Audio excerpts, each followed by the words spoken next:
Hey yo, this SV Twiz the Hood blogger. Y'all already know how I carry it.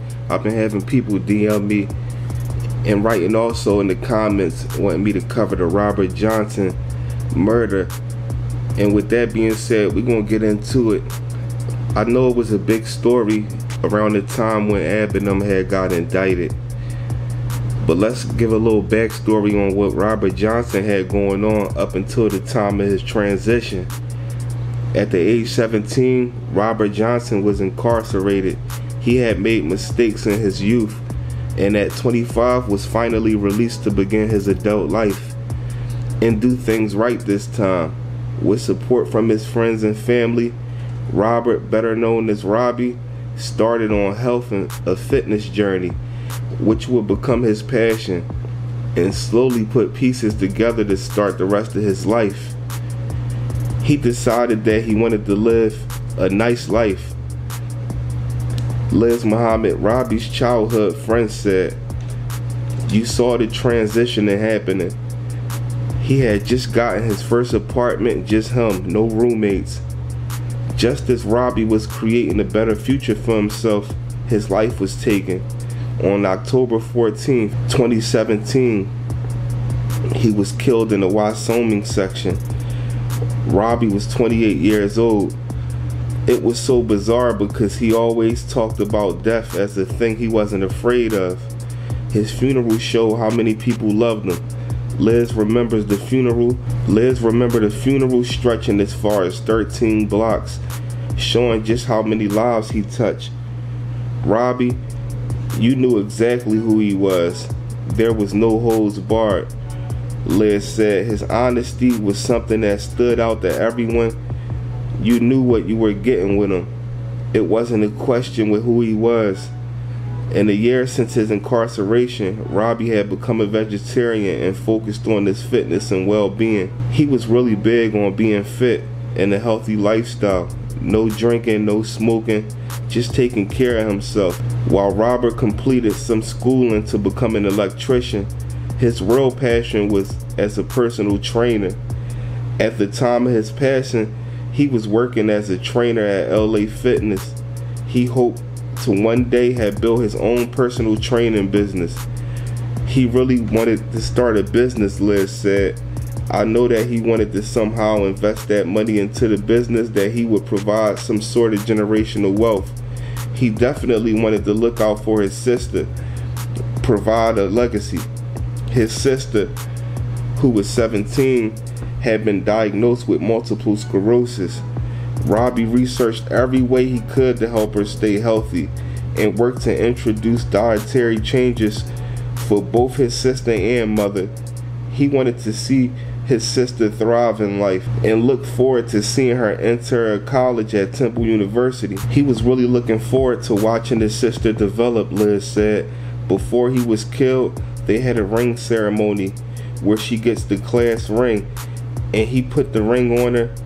This was the beginning of his sister's journey. He was very proud of that. Liz had been friends with Robert for more than 10 years, and no matter what, she knew she could always count on him.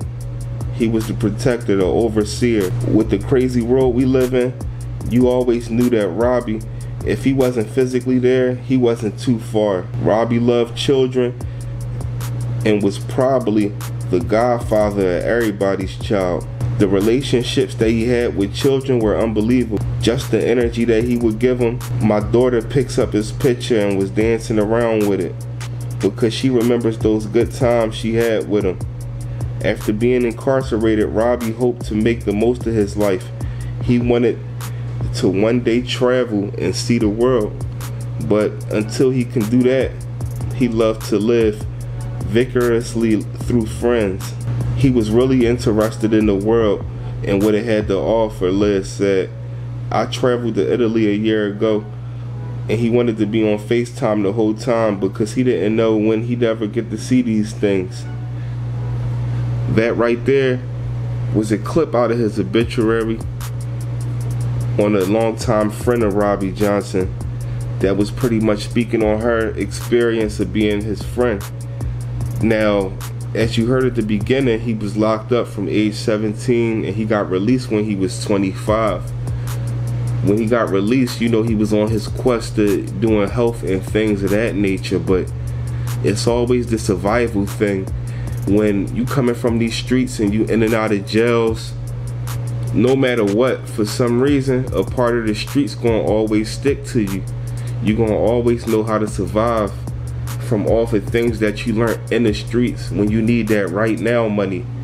And regardless of working at LA Fitness and doing other things, obviously that money is not enough if you want to live a certain life, if you want to live comfortably.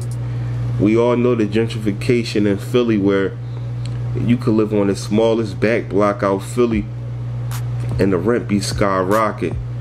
So the cost of living is up. You can come home from jail, you can get a job at Walmart, you can be following your parole and everything. But the reality of it is, it's a lot more, you know, financial wise to survive out here in these streets. So a lot of times, you know, when we come home from jail, we have jobs and then we trap on the side or do other situations that might be connected to the streets. That right there was the biggest issue that Robby Johnson would end up facing.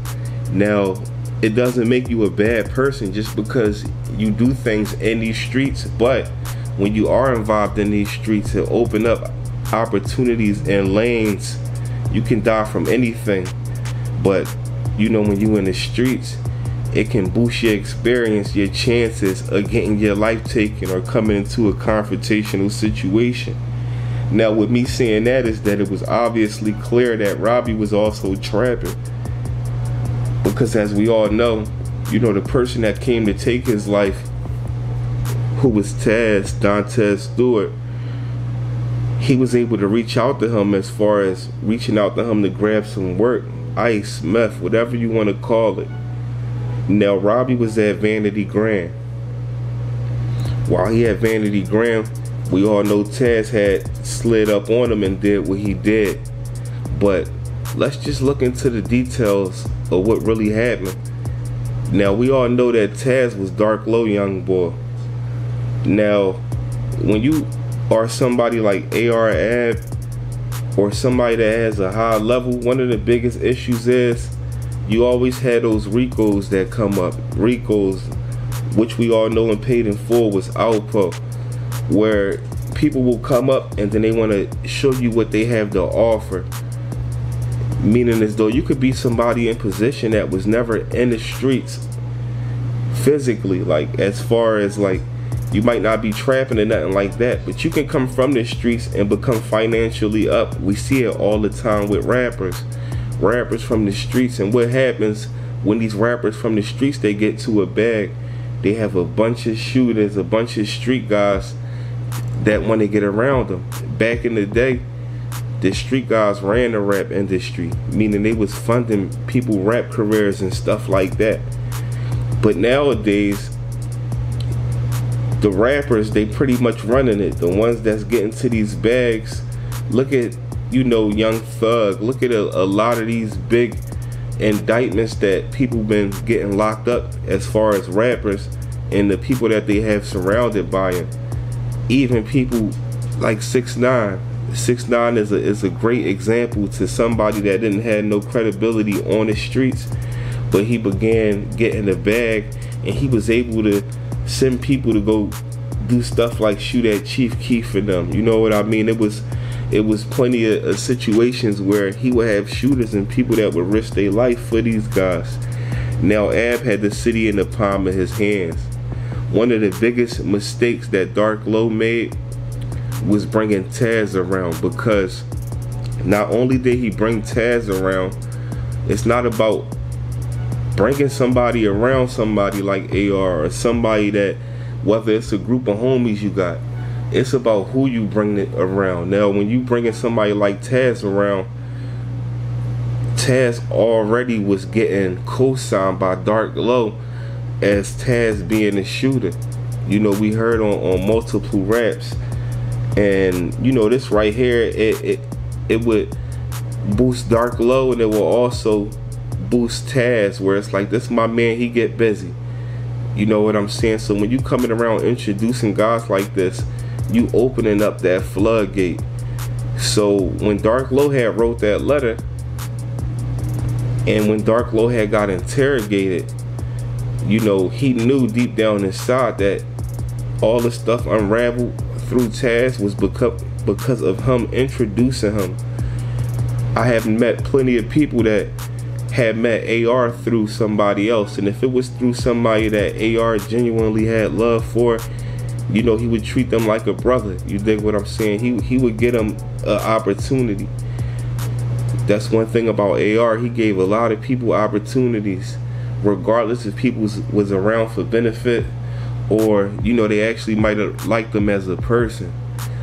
That's what has separated Ab from Leak Moss, where Leak Moss was more so, it's like a, you know, a tight circle thing with him. Like if you notice, a lot of people was talking about how it was at the Ab got booked, and then, you know, Moss had took the, you know what I'm saying, OBH over, and you don't see a lot of people around. It's not just 1,000 people. You know, the people that Moss got around him is people that he feel as though he can trust.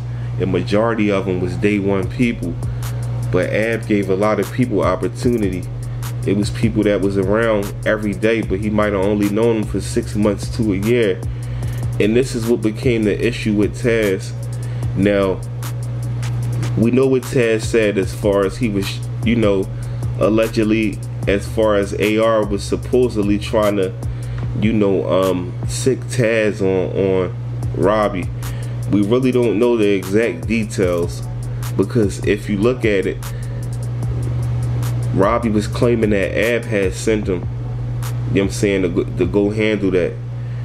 And with that being said, once Robby ended up testifying, Robby had tried to blame it on Birdo, saying that Birdo did it. So my whole thing is this: if you saying somebody sent you to go do this, why would you get somebody else, and why would somebody else put that work in? You was new to being around these guys at the end of the day. You know what I'm saying? So you had a point to prove. You know, Birdo was a day one OBH guy. You know what I'm saying? He was already, he ain't had to prove nothing to AR. You was the one that had to prove it. So when he spoke about it and when he testified, he never gave no ownership. He tried to completely dismiss himself from doing the actual crime. So just because you got a person testifying, it don't mean that they testifying and really giving the truth. It happened numerous times. You gotta remember, when Taz was getting interrogated, the whole time they really wanted Ab. They didn't care really about, you know, what he did. Once he started talking and all that stuff, they knew he was connected to Ab somehow, some way, and Ab houses and stuff was already getting ran in. It was a bunch of different raids and stuff that the feds was doing around that time. So just to get into it, or what happened was, it's a club called Vanity Grand. It's in the southwest section of Philly. Robby was at Vanity Grand, and whatever happened with Taz reaching out to him, like I said, y'all heard about the Instagram stuff and all of that. Taz reached out to him. He went to go meet him. He grabbed some ice off of him. He grabbed ice. He didn't have the heart to do it that time. You know, then he claims, like I said, he claims that he hit Birdo up and asked Birdo could he take a ride with him. Now, just because you hitting somebody up, it don't mean that you telling that person that, you know, let's do this. If he claimed that he had hit Birdo up or nothing, it was no proof of him hitting him up and saying what he was trying to go do. So a lot of times you can be with somebody that you know, and something can go down and you don't know nothing about it. But regardless of the fact, whatever happened, once Taz got around there, it was at least 10 to 13 shots fired in that car. When he had went over there to link up with Robby again for that ice, Robby's sitting in his car and he felt comfortable. You know, he didn't see it coming. So it was 10 to 13 shots let off from a Sig Sauer. Now, after this happened, you know, Robby obviously didn't make it. He spins off. When he spin off, everything was, Taz felt like he got away with the joint or whatever. Time go on, and then Taz get pulled over with the same burner in his car. Now, I know sometimes when you in the streets, you moving reckless, but I know people that went down for murders that they didn't even, find a weapon on them. Now, if you just did that joint, why is you riding around with the gun? So that just goes to show that the whole time that Taz was around, the whole time that Taz did that, he knew he was going to try to use Berto as the scapegoat. He knew that. He already had that plan intact. Cause it don't make no sense. He was going, ride around with that. He knew that joint was hot. Sometimes you can get locked up with a gun and they don't run ballistics on that gun. If you just catching a gun charge, they don't run ballistics on that joint a lot of times, like, especially out Philly. But if it was a live murder somewhere and they feel as though you was kind of connected to it, that's when they run that. It's a lot of people out here that bought burners that had bodies on them, and they get locked up with that burner and just catch the gun charge. But that right there just shows you that at the time when that was happening, who was watching? Who was really watching? We got to think about this. Everybody in OBH was hot, on fire at that time. So please believe, sometimes them letter boys will let certain things happen just for people to hang themselves.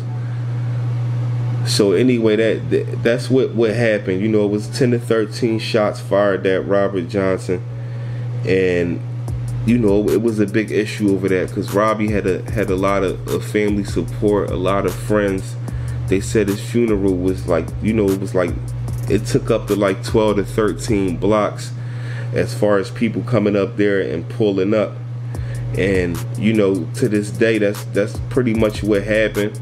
We all know that Taz had got locked up for that, and that was also the beginning of the downfall of OBH. If it's anybody else y'all want me to cover, man, just DM me or drop it in the comments. SV Twiz, the Hood Blogger. I think I'm about to just, push out a lot of videos. Let me know if y'all want to hear about, a lot of other rappers from like the DVD era and stuff like that. And a lot of them is still here. And a lot of them wasn't really in those situations where it might not have been no murders involved. I know y'all love the murder game stories and all of that. But just let me know if y'all want me to start digging into more of the the DVD era, the golden era of Philly hip hop. If y'all want me to dig into them stories, more on a different level, because I'll start pushing them Johns out through the week and still keep the murder stories going on Sunday. But this SV Twiz, the Hood Blogger, you already know how I carry it.